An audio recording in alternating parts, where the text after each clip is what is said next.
নবীর চরিত্র হরণ করার জন্য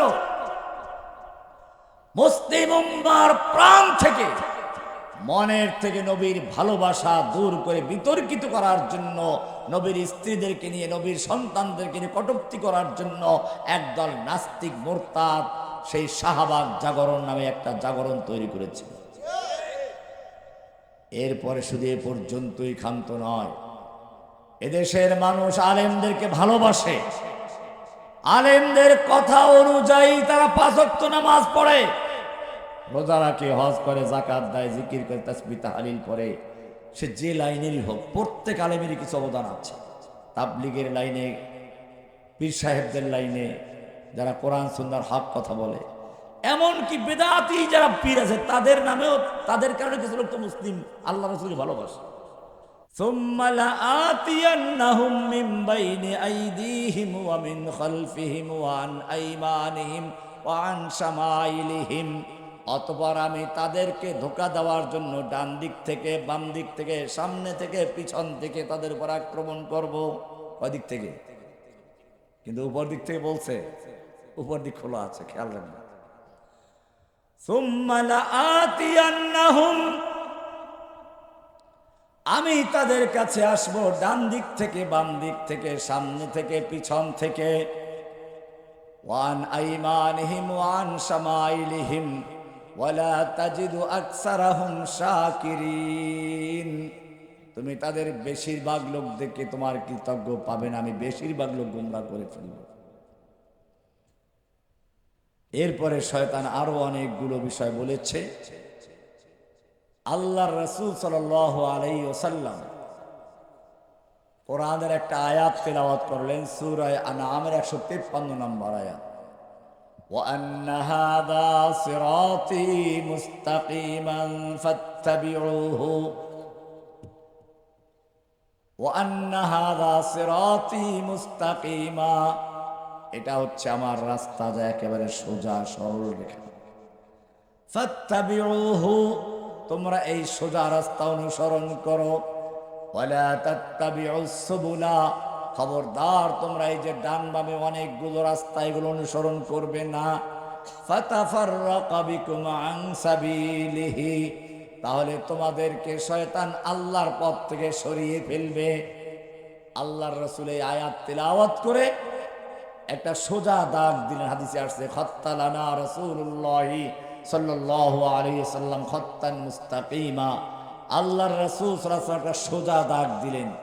সুম্মা খাত্তা খুতুতান আন ইয়ামিনিহি ওয়া খুতুতান আন শিমালিহি, এরপরে ডান দিকে অনেকগুলো দাগ দিলেন, বাম দিকে অনেকগুলো দাগ দিলেন। এরপরে সুম্মা ওয়াদা ইয়াদাহু ফিল খাত্তিল আওসাত, মাঝখানের দাগে আল্লাহ রাসূল হাত রেখে বললেন, হাদা সাবিলুল্লাহ, এটা হচ্ছে আল্লাহর রাস্তা। ওয়া হাদিহি সুবুলু সুবুলুশ শায়াতিন, আর এই ডান দিকে বাম দিকে যতগুলো রাস্তা সবগুলো শয়তানের রাস্তা। কার রাস্তা? আলা কুল্লি সাবিলিম মিনহা শাইতান, প্রত্যেকটা রাস্তার মুখে মুখে এক একটা শয়তান বসে আছে। কি বসে আছে? যখনই কোনো ব্যক্তি ওই সিরাতে মুস্তাকিমে চলতে চায়, আল্লাহর পথে চলতে চায়, শয়তান তখন বলে এই রাস্তায় ঢুকো, ওই রাস্তায় ঢুকো, ওই রাস্তায় ঢুকো। আছে না? একজন লোক যখন সারা জীবন অন্যায় করে টরে এখন চাকরি থেকে ছেড়ে মসজিদে গিয়ে বসছে, তওবাতুল্লাহ করছে, এই সময় দেখবেন ভণ্ড পীরের যত মুরিদ আছে সব কেমনে তারে পীরে মুরিদ বানাবে সেই চক্রান্ত করে। কারণটা কি জানেন? এরাই সেই শয়তান, যে শয়তানগুলো মানুষকে আল্লাহর পথ থেকে ঘুরিয়ে কোথায় নিয়ে যেতে চায়।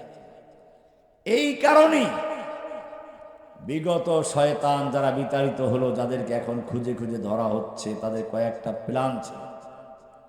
1 নম্বর প্ল্যান ছিল এই, শয়তান যেরকম ভাবে অপকর্মগুলোকে সুসজ্জিত করে সাজিয়ে গুছিয়ে উপস্থাপন করেছে, ঠিক তেমনি ভাবে তারাও বাংলাদেশের জনগণের ঈমান নষ্ট করার জন্য ছায়ানট, উদীচী এবং ভারতীয় যতগুলো টিভি চ্যানেল আছে সবগুলোকে উন্মুক্ত করে দিয়ে শয়তানের কাজগুলো সাজিয়ে গুছিয়ে উপস্থাপন করেছে। 2 নম্বর কাজ, শয়তান মানুষের মধ্যে বিভিন্ন দল তৈরি করে, বিভক্তি তৈরি করে। কোরআন বলছে ওয়াজাআলা আহলাহা শিয়া, ওরা মানুষকে বিভিন্ন দলে দলে বিভক্ত করেছে। একদিকে কাউকে রাজাকার, আর একদিকে কাউকে সন্ত্রাসী জঙ্গি, আর একদিকে কাউকে ধর্ষক পর্যন্ত বানিয়েছে। এটা ফেরাউনদের শয়তানদের যুগে যুগে চক্রান্ত। এরপরে যেটা সবচেয়ে বড় কাজ তা হচ্ছে আলেম ওলামাদেরকে জনগণ থেকে বিচ্ছিন্ন করে দেওয়া। শয়তান আল্লাহর নবীকে হত্যা করার জন্য পরামর্শ দিয়েছিল। মক্কায় পরামর্শ হচ্ছে মুহাম্মদ সাল্লাল্লাহু আলাইহি সাল্লামকে কি করা হবে। কোরআনে আসছে ওয়াইদ ইয়ামকুরু বিকাল্লাযীনা কাফারু লিইউসবিতুকা আও ইয়াকতুলুকা আও ইউখরিজুক। যখন মক্কার সংসদ দারুণ্য দোয়ায় আলোচনা হচ্ছিল, ওয়াইদ ইয়ামকুরু বিকাল্লাযীনা কাফারু লিইউসবিতুকা আও ইউখরিজুকা, আপনাকে বন্দী করবে নাকি বের করে দিবে নাকি হত্যা করবে, এই পরামর্শ হচ্ছে। এক একজন এক এক পরামর্শ দিচ্ছে। এর মধ্যে ইবলিস শাইখে নজদি পীর সাহেবের সুরত ধরে এসে হাজির। লোকেরা বলল আপনি কি? আমি কি চেনো না? আমি হচ্ছে নজদ এলাকার বড় শাইখ। কি জন্য এলেন? তোমাদের গুরুত্বপূর্ণ পরামর্শে তোমাদের দিক নির্দেশনা দেওয়ার জন্য এসেছি। পরামর্শ হচ্ছে যদি বন্দি করা হয়, শয়তান বলছে বন্দি করলে বনু হাশেম বনু মুত্তালিব মুক্ত করে নিয়ে আসবে। বলে তাহলে যদি তাকে দেশ থেকে বের করে দেওয়া হয়, বের করে দিলে সে ওখানে গিয়ে দাওয়াত দিবে, আবার আক্রমণ করবে, তাহলে কি করা যায়? তাকে হত্যা করো। শয়তানকে এটা লিখেছে আল্লাহর নবীকে হত্যা করা হবে। হত্যা করলে তো আবার সমস্যা, কিসাস।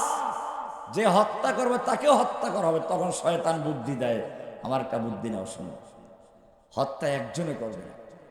মুহাম্মদ সাল্লাল্লাহু আলাইহি সাল্লামকে হত্যা করার জন্য মক্কার যতগুলো গ্রুপ আছে, যতগুলো বংশ আছে, প্রত্যেক বংশের এক একজন যুবক আসবে, সবাই একসাথে আক্রমণ করে হত্যা করবে। তাহলে সবার সাথে আর বনু হাশেম বনু মুত্তালিব যুদ্ধ করতেও যাবে না। শেষ পর্যন্ত মুক্তিপণ দিয়ে আমরা খালাস পেয়ে যাব। শয়তানের এই পরামর্শ অনুযায়ী বলতে আজকে রাত্রেই করতে হবে, রাও করা ফেলবে। কোরআন আল্লাহ তাআলা রাসূল জানিয়ে দিয়েছেন ওয়াইদ ইয়ামকুরু বিকাল্লাযীনা কাফারু, নবীকে হত্যা করার জন্য চক্রান্ত করা হলো। বর্তমান সময়ের লেডি ফেরাউন নবীকে হত্যা করা নয়। নবী যেহেতু জীবিত, ইনি হত্যা করবে থেকে নবীর চরিত্র হরণ করার জন্য মুসলিম উম্মার প্রাণ থেকে, মনের থেকে নবীর ভালোবাসা দূর করে বিতর্কিত করার জন্য, নবীর স্ত্রীদেরকে নিয়ে, নবীর সন্তানদেরকে নিয়ে কটূক্তি করার জন্য একদল নাস্তিক মুরতাদ সেই শাহবাগ জাগরণ নামে একটা জাগরণ তৈরি করেছে। এরপরে শুধু এ পর্যন্তই ক্ষান্ত নয়, এদেশের মানুষ আলেমদেরকে ভালোবাসে। আলেমদের কথা অনুযায়ী তারা 5 ওয়াক্ত নামাজ পড়ে, রোজা রাখে, হজ করে, যাকাত দেয়, জিকির করে, তাসবিহ তাহলিল করে। সে যে লাইনেরই হোক, প্রত্যেক আলেমেরই কিছু অবদান আছে।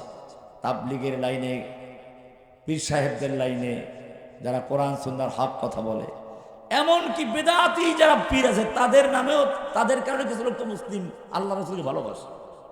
আমি বলে থাকি যে বেদাতি, কবর পূজারী, মাজার পূজারী যারা, মিলাদি যারা, ওদের মধ্যেও আল্লাহ রাসূলের ভালোবাসা আছে। আছে না? কি প্রমাণ জানেন? এই যে বিভিন্ন সময় আসলে পরে তারা সবে বরাতে, সবে মেরাজে, আরো কি সময় মিষ্টির দোকানগুলো একবারে খালি করে ফেলে, এত পয়সা খরচ করে। মহাব্বত না থাকলে খালি করে দেয়?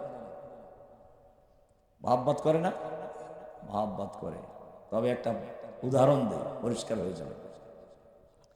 এইরকম একজন বেদাতি আশেকে রাসূল রাতের বেলায় শুয়ে শুয়ে চিন্তা করে, যদি নবীর যুগে আমরা থাকতাম, ভালোবাসা কাকে বলে দেখাই দিতাম। সাহাবীরা পারে নাই নবীকে ভালোবাসতে, আমরা দেখাই দিতাম। এই চিন্তা করতে করতে ঘুমিয়ে গেছে। ভালোবাসা তার অন্তরে তো আছে। হঠাৎ স্বপ্নে দেখে একটা গাড়ি দ্রুত আসতে শুরু করেছে। মাঝখানে রাস্তা একটা গর্ত, গাড়ির যে গতি তাতে গাড়ি উল্টে যাবে, লোকগুলো মারা যাবে। এই গাড়িতে আছে আল্লাহ রসুল নিচে। লোকটা যত গাড়ি আসতেছে, যেহেতু নবীকে ভালোবাসে, নবীর নামে মিলাদ পড়ে, নবীর নামে মিষ্টি খায়, রবিউল আউয়াল মাস এলে পরে জশ্নে জুলুস করে, তো তার মহব্বত তো আছে। গাড়ি যত এগিয়ে আসছে তার মহব্বত তত আরো, তার উদ্বেগ হচ্ছে, হার্টবিট বেড়ে যাচ্ছে। কি করা যায়, নবীকে কেমনে বাঁচানো যায়, সে তাড়াতাড়ি কোথায় কলা গাছ পাওয়া যায় তালাশ করতে গেছে। গাড়ি একেবারে কাছে চলে আসছে, হঠাৎ দেখলো দুজন সাহাবী, আল্লাহ নবীর দুজন সাহাবী, তারা সরাসরি এসে দুই চাকা বরাবর শুয়ে পড়েছে। গাড়িটা উপর দিয়ে চলে গেছে, দুজন একেবারে পিষে মৃত্যু হয়ে তারা পিষে গেছে। তার ঘুম ভেঙে গেল, সে বুঝতে পারলো আমিও আল্লাহর রসুলকে ভালোবাসি, সাহাবীরাও ভালোবাসে, তবে আমি নিজেকে বাঁচাইয়া কলা গাছ তালাশ করতে গিয়ে তারপরে ভালোবাসি, আর সাহাবীরা নিজেরা কলা গাছ হয়ে নিজের জীবন দিয়ে তারপরে রসুলকে ভালোবাসে।